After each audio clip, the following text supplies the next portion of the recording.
kakek semuanya. Waalaikumsalam warahmatullahi wabarakatuh. Selamat pagi, Nak. Apa kabarnya kakek dan nenek hari ini?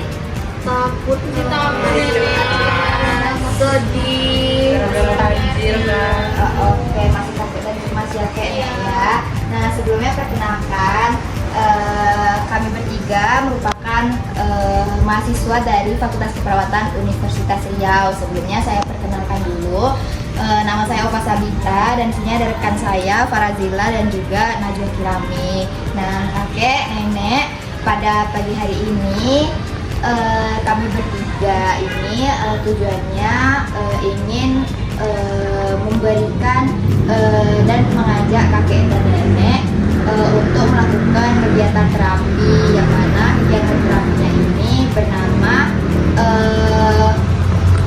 CBT atau Cognitive Behavior Therapy. Nah, tujuan terapi ini adalah untuk mengurangi rasa cemas dan takut kakek dan nenek dengan cara merubah pola pikirnya. Nah, untuk waktunya itu mungkin sekitar 30 menit sampai dengan selesai. Apakah kakek dan nenek bersedia? Boleh, Nak. Baik, untuk kegiatannya mungkin akan kita lakukan di sini saja ya, Kek Nek ya. Kalau begitu bisa kita mulai sekarang ya.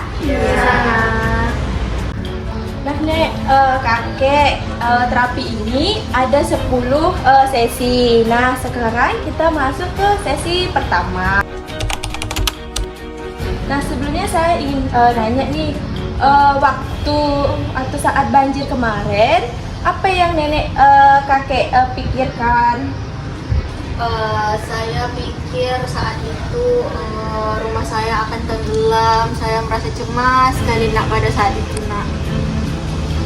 Oke. Kemudian ada ingin menyampaikan yang lain? Kalau saya mungkin saya kehilangan semuanya, barang-barang di rumah lah, karena kan terseret banjir kan. Terus kehilangan ini motor saya juga, takutnya terseret banjir karena kemarin banjir itu deras sekali, jadi saya takut. Nah, itu termasuk ke dalam pikiran. Nah, sekarang apa perasaan nenek dan kakek setelah itu? Kalau saya cemas juga gelisah gitu ya, karena mikir kayak gitu. Benar, itu termasuk ke dalam perasaan. Nah, Nek dan kakek, sekarang saya minta coba nenek dan kakek sebutkan yang pertama itu bagaimana, apa yang nenek pikirkan saat banjir. Nah, kemudian yang kedua itu bagaimana perasaan nenek dan kakek setelah itu, dan tindakan apa yang nenek lakukan saat setelah banjir itu.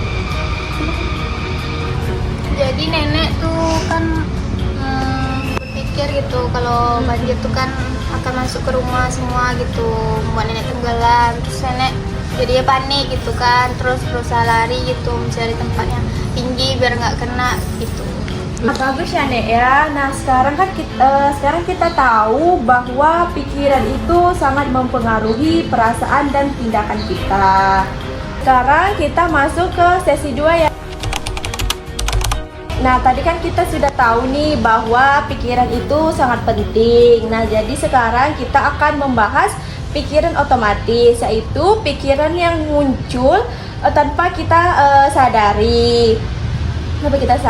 Nah, sekarang coba nenek dan kakek sebutkan saat banjir apa pikiran yang muncul nenek dan kakek. Waktu banjir itu nenek merasa kayak tiba-tiba takut, cemas, langsung kayak merasa trauma karena kejadian banjir kemarin, Nak. Yang lainnya? Saya merasa waktu hujan itu terbayang langsung air naik.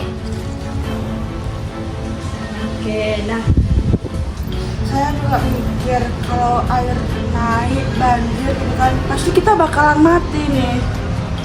bagus ya, Nek dan kakek. Nah, nanti kita akan belajar nih cara menanggapi pikiran otomatis nenek dan kakek. Nih, sekarang kita masuk ke sesi ketiga. Nah, tadi kan kita sudah membahas pikiran secara otomatis. Nah, pikiran otomatis ini tidak selalunya benar. Ada yang namanya kesalahan dalam berpikir. Contohnya, nenek dan kakek merasa tidak berguna dan merasa semua hal itu akan buruk saat terjadinya banjir. Iya betul nak, kakek juga sering mikir kayak gitu. Nah, jadi apa yang kakek pikirkan itu termasuk ke dalam kesalahan dalam berpikir. Nah, sekarang saya minta kakek dan nenek satu-satu sebutkan nih pikiran negatif nenek agar nanti kita bisa menilai apakah itu termasuk ke dalam kesalahan dalam berpikir. Iya kak, kadang nenek itu merasa nenek itu jadi beban kan di sini gitu.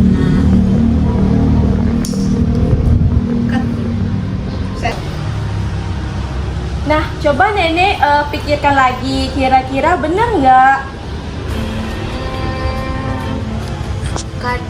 Enggak juga sih, nah kadang saya juga suka bantu orang masak-masak di sini, kadang juga suka bantu bersih-bersih. Cuman yang bisa saya buat, alhamdulillah dapat banget.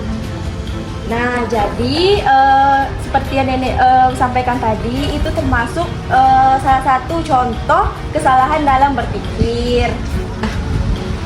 Nah, kakek dan nenek, selanjutnya itu kita mau masuk ke sesi keempat. Nah, sesi keempat ini yakni keyakinan dasar atau core belief. Jadi, keyakinan dasar itu biasanya muncul dari pikiran kita sendiri yang sebenarnya belum tentu kebenarannya. Nah, mungkin boleh dari nenek atau kakek menyebutkan apa keyakinan dasar yang keyakinan itu menjadi satu hal yang tertanam di dalam diri kakek atau nenek. Saya ini merasa sial terus, nah jadi kayak saya merasa sial karena kena banjir terus itu. Oke, nah tadi nenek kan menyebutkan kalau nenek itu merasa sial karena selalu terkena banjir. Nah, kalau boleh saya tahu sebelumnya di kejadian banjir yang sebelumnya itu apakah ada hal-hal yang nenek lakukan saat terjadi banjir tersebut? Ada sih waktu banjir dulu kan, nenek sempat sih bantu-bantu warga sekitar, tetangga gitu untuk evakuasi bagi yang susah pindah gitu. Oke, nah berarti dari pernyataan yang sudah nenek sampaikan tadi, itu tandanya nenek itu tidak sial. Buktinya nenek tadi bisa membantu evakuasi korban-korban yang terkena banjir. Nah, nenek dan kakek, selanjutnya kita akan mengubah keyakinan atau pikiran buruk kita itu menjadi keyakinan yang baik atau pikiran yang positif. Nah, mungkin ada kakek dan nenek di sini yang mau menyampaikan apa pemikiran buruk yang selalu menjadi hal yang selalu tertanam dalam pikiran kakek dan nenek. Saya nak, dalam pikiran saya tuh saya merasa saya nggak kuat menghadapi bencana ini.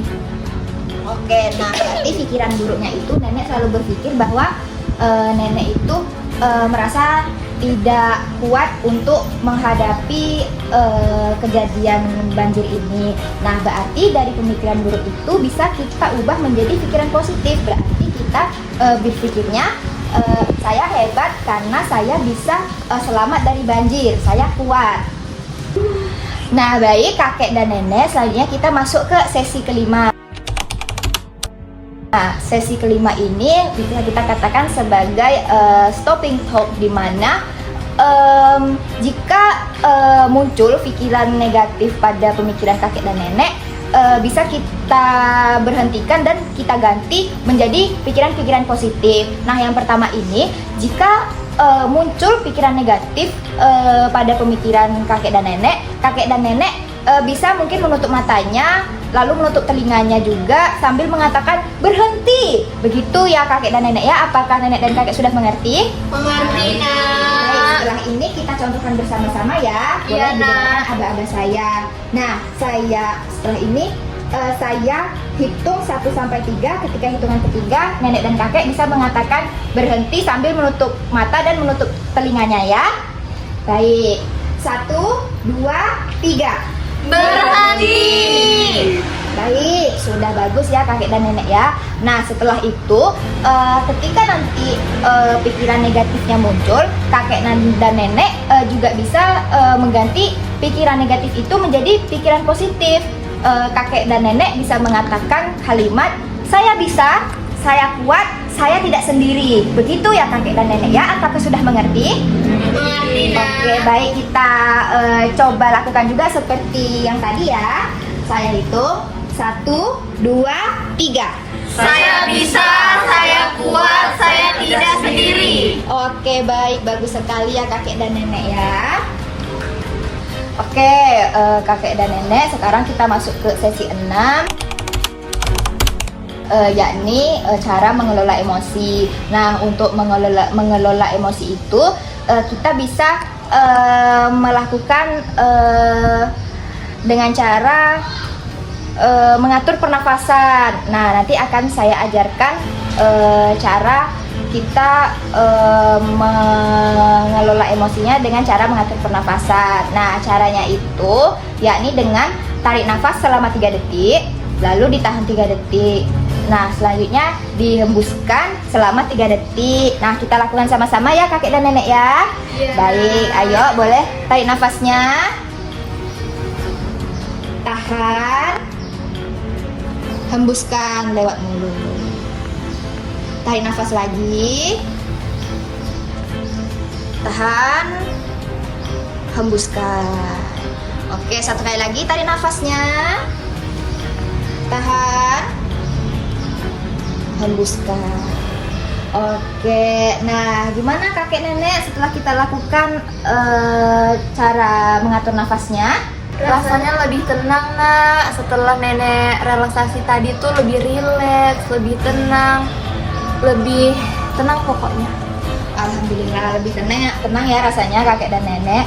Nah, untuk kegiatan teknik relaksasi nafas ini bisa kakek dan nenek lakukan saat merasa cemas atau pikiran-pikiran negatif itu muncul ya kakek dan nenek ya. Cara melakukannya seperti tadi dan diulangi sebanyak 3 kali. Begitu ya kakek dan nenek ya. Ya, Nah, selanjutnya kita masuk ke sesi 7 ya. Nenek dan kakek. Sekarang untuk sesi 7 ini kita akan mengubah perilaku. Nah, sebelumnya menurut nenek dan kakek apa perilaku negatif setelah kejadian banjir? Saya, Nak, kalau habis banjir tuh saya jadi suka sendiri aja gitu di kamar, gak mau ketemu sama orang-orang. Oh, jadi suka menyendiri ya kek ya. Nah, jadi untuk perilaku negatif yang seperti itu kita bisa ubah menjadi perilaku yang positif. Nah, caranya itu kita bisa isi dengan kegiatan yang disukai oleh nenek dan kakek. Nah, sekarang bisa nenek dan kakek sebutkan satu kegiatan yang bisa dilakukan sehari-hari. Saya suka berkebun. Suka berkebun ya. Nah, jadi nanti kita akan tulis di jadwal harian yang nanti akan kita bagikan jadwalnya. Oke, sekarang kita masuk ke sesi 8 ya, nenek dan kakek, yaitu pemecahan masalah. Nah, sekarang kita bisa pelajari cara untuk memecahkan masalah secara bertahap. Nah, dari nenek dan kakek di sini ada yang mau menyampaikan masalah yang dialaminya? Saya, Nak, saya sering nggak bisa tidur, apalagi kalau hujan. Oh, sering nggak bisa tidur ya, Nek? Kira-kira penyebabnya apa, Nek? Takut rumahnya kebanjiran lagi. Takut rumahnya kebanjiran lagi. Nah, menurut nenek dari masalah tersebut, solusi apa yang bisa nenek lakukan? Biasanya tuh saya kalau hujan tuh saya tidurnya dekat pintu, terus juga nyiapin tas siaga. Oke, nah bagus ya Nek, berarti dari solusi tersebut bisa nenek terapkan ketika ada banjir yang datang lagi. Oke, nah di sini kita masuk ke sesi 9 ya. Nenek dan kakek, kita akan memperagakan semua latihan yang sudah kita lakukan tadi. Nah, di sini saya akan berpura-pura menjadi pikiran negatif. Nanti nenek dan kakek bisa alihkan menjadi pikiran yang positif. Apakah nenek dan kakek paham? paham. Oke, kalau gitu kita mulai ya, nenek dan kakek. Banjir akan datang lagi, kita pasti akan sengsara. Berhenti, saya siap, saya kuat, saya punya keluarga. Oke, bagus sekali ya kakek dan nenek sudah bisa menerapkan pemikiran positifnya. Nanti bisa diterapkan ketika ada banjir yang akan datang lagi ya nenek dan kakek. Iya nak. Terima kasih untuk nenek dan kakek semua. Hari ini kita sudah belajar tentang berpikir positif dan juga mengelola rasa cemas ya. Nah, kalau begitu kita bisa ucapkan sekali lagi kata-kata yang tadi seperti saya tidak sendiri, saya lebih kuat dari yang saya kira. Bisa kita ulangi lagi nenek dan kakek? Bisa. Oke, kita ulangi sama-sama ya. Iya. 1, 2, 3. Saya bisa, saya tidak sendiri, saya lebih kuat dari yang saya kira. Oke, sudah bagus ya nenek dan kakek semua. Kalau begitu, saya serahkan kepada perawat Ova.